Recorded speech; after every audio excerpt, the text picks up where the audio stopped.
Sementara di Nusantara tengah berlangsung gejolak dengan hadirnya Portugis yang berpusat di Malaka.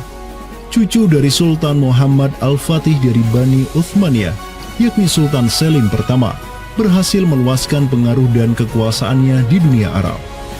Pada tahun 1517, beliau berhasil merebut Suriah, Mesir, dan Hijaz dari kepenguasaan kaum Mamluk.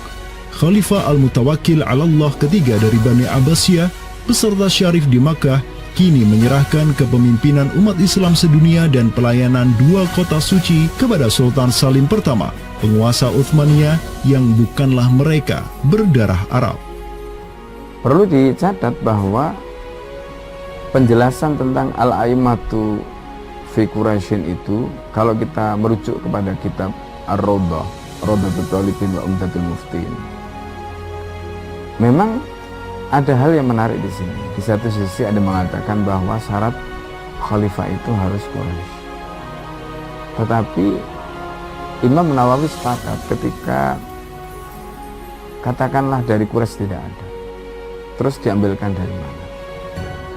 Maka kemudian disebutkan di situ ya di luar Quraisy, bisa dari bani ini, itu yang disebutkan di dalam kitab Allah. Karena itu sebenarnya syarat al-a'immah fi Quraisyin itu bukan syarat yang wajib, tetapi difahami di sini berdasarkan penjelasan yang diantaranya disebutkan dalam kitab Allah tadi, itu adalah merupakan syurut afdaliyah. Maka semenjak tahun 1517, kepemimpinan khilafah beralih ke Bani Uthmaniyah. Selim pertama dan anak keturunannya kini didapuk sebagai Khalifatul Muslimin, Amirul Mukminin, Khadimul Haramain, Al-Ghazi fil Barraini wal Bahraini, Zilullah fil Alam, Padisyah wa Khilafat Penah. Wilayah khilafah Uthmaniyah terus merangsek Eropa, dan merekalah yang menguasai Laut Mediterania dan juga Laut Merah. Adapun Portugis yang bercokol di Samudra Hindia mulai ketakutan karenanya. Karena dengan munculnya khilafah Uthmaniyah sebagai negara Islam yang adidaya, solidaritas Muslim sedunia akan bangkit kembali karena memiliki perisai kuat di sisinya. Ini erat kaitannya dengan hubungan dengan negeri kita, karena keimanan yang kemudian merekatkan ya dengan semangat akidah Islamiyah, semangat ukhuwah Islamiyah, menjadikan umat muslim yang ada di Timur Tengah dengan umat muslim yang ada di Nusantara Indonesia itu terjalin hubungan yang sangat erat. Karena kita tahu bahwa ada ayat Allah Subhanahu wa ta'ala yang menyatakan innamal mu'minuna ikhwah. Sesungguhnya orang-orang beriman itu adalah saudara. Ketika ada saudara mukmin yang terzalimi, maka saudara mukmin yang lain itu punya kewajiban untuk membela. Demikian pula ketika muslimin Nusantara itu terzalimi dengan adanya penjajahan, dengan adanya imperialisme yang dilangsungkan oleh orang-orang kafir penjajah, baik itu oleh Portugis, Spanyol, Inggris, Perancis ataupun Belanda ya. Maka kemudian muslim yang ada di Timur Tengah yang pada waktu itu masih memiliki kepemimpinan yang tunggal untuk seluruh dunia, yaitu khalifah, itu juga turut ya memperhatikan, turut mendukung, turut memperjuangkan pembebasan ataupun kemerdekaan bagi bangsa muslim Nusantara. Kenapa? Ini semangat jihad di antara kaum muslim yang dihubungkan dengan semangat keimanan atau akidah Islamiyah tadi. Kenapa? Yang namanya mukmin itu adalah kal jasadil wahid, ya, satu tubuh. Ketika bagian tubuh yang lain itu teraniaya, maka tubuh yang lain pun punya kewajiban untuk membelanya ataupun juga ikut merasakan penderitaan yang dialami oleh bagian tubuh kaum muslim yang lain. Semenjak Portugis berhasil menancapkan kukunya di India dan Malaka, tidak hanya dua wilayah tersebut yang ditimpa petaka, namun juga hampir seluruh kesultanan di Samudra Hindia dan Nusantara. Sultan dari Samudra Pasai kala itu, Zainal Abidin bin Mahmud bin Zainal Abidin Ra'ubabdar, yang mendaulatkan dirinya sebagai Al-Qaim tahta Amri Rabbil Alamin, orang yang berdiri di bawah perintah Tuhan semesta alam, mengirim surat kepada Portugis di Malaka untuk menggugat kelakuan mereka yang sangat merugikan kaum muslimin di kawasan. Namun apalah daya, Sultan Zainal Abidin yang ini kemudian dikenal sebagai penguasa terakhir Pasai, karena setelah ia wafat pada tahun 1517, bala tentara Portugis datang ke Pasai dan menaklukkan Kesultanan Islam pertama di Nusantara itu dengan penuh tipu daya. Tak hanya Pasai yang berhasil ditiadakan, Portugis juga mampu menahan serangan pasukan Islam dari Demak sampai Sultannya Patiunus bin Raden Patah syahid di Lumat Muntahan meriam Portugis pada tahun 1521. Dengan diplomasinya yang culas, Portugis juga menjalin kerjasama dengan kerajaan Pajajaran di Jawa Barat pada tahun 1522.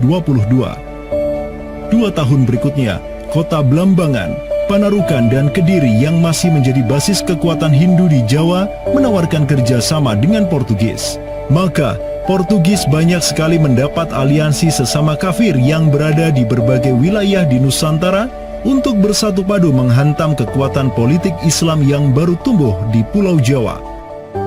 Bahkan di Maluku pun Portugis berhasil menancapkan kuasanya semenjak tahun 1536.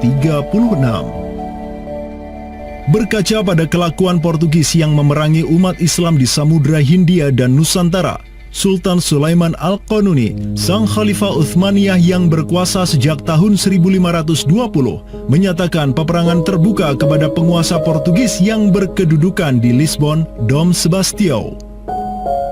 Telah dilaporkan kepada saya bahwa jamaah haji dan para pedagang muslim yang datang dari India melalui laut telah dianiaya. Jika engkau masih membangkang, maka dengan bantuan Allah yang Maha Agung, kami akan melakukan segala yang diperlukan untuk memulihkan ketertiban di negeri-negeri itu, dan tiada guna lagi bagi engkau untuk memprotesnya.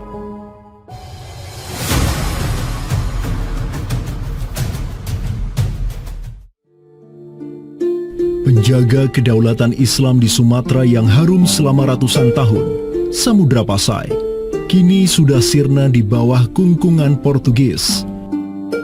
Namun, harapan kemenangan itu masih ada. Karena tak lama setelah itu muncul kekuatan baru yang terbit di ujung utara Sumatera, Kesultanan Aceh. Kita mengetahui bahwa Sultan Aceh yang pertama adalah Sultan Ali Mughayat Shah. Ya, beliau wafat tahun 1530. Dan ini merupakan masa yang bersamaan dengan Sultan Sulaiman Al-Qanuni dari Khilafah Utsmaniyah. Prestasi Sultan Ali Mughayat Shah telah dicatat dengan tinta emas sejarah. Kegemilangan Sultan Aceh pertama itulah yang direkam Syekh Ahmad Zainuddin Asy-Syafi'i Al-Malibari, yang merupakan murid dari ulama tersohor Ibnu Hajar Al-Haytami. Dalam kitabnya Tuhfatul Mujahidin fi Ba'di Akhbaril Burtukaliyin, Syekh Zainuddin Asy-Syafi'i menulis, dan mereka, orang-orang Portugis, semoga Allah mengalahkan mereka, mendatangkan berbagai barang dari negeri-negeri yang jauh. Mereka menjadi ramai dan bertambah banyak di kawasan. Para penguasa berbagai pelabuhan menuruti kehendak mereka sehingga mereka sepenuhnya menguasai pelabuhan-pelabuhan tersebut. Pelayaran hanya dapat dilakukan dengan jaminan keamanan dari mereka. Perdagangan dan kapal-kapal mereka bertambah banyak, dan sebaliknya, perdagangan muslimin di luar kapal-kapal dan benteng-benteng yang mereka bangun makin merosot.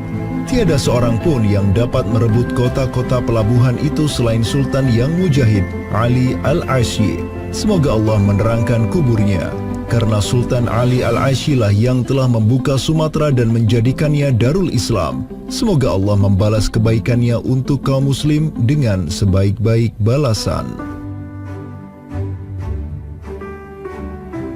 Kalau kita perhatikan makam Sultan Ali Mughayat Shah, di situ ada kalimat menarik yang terpampang di inskripsi makamnya. Al-Ghazi fil barri wal bahri yansuruhullah. Ya.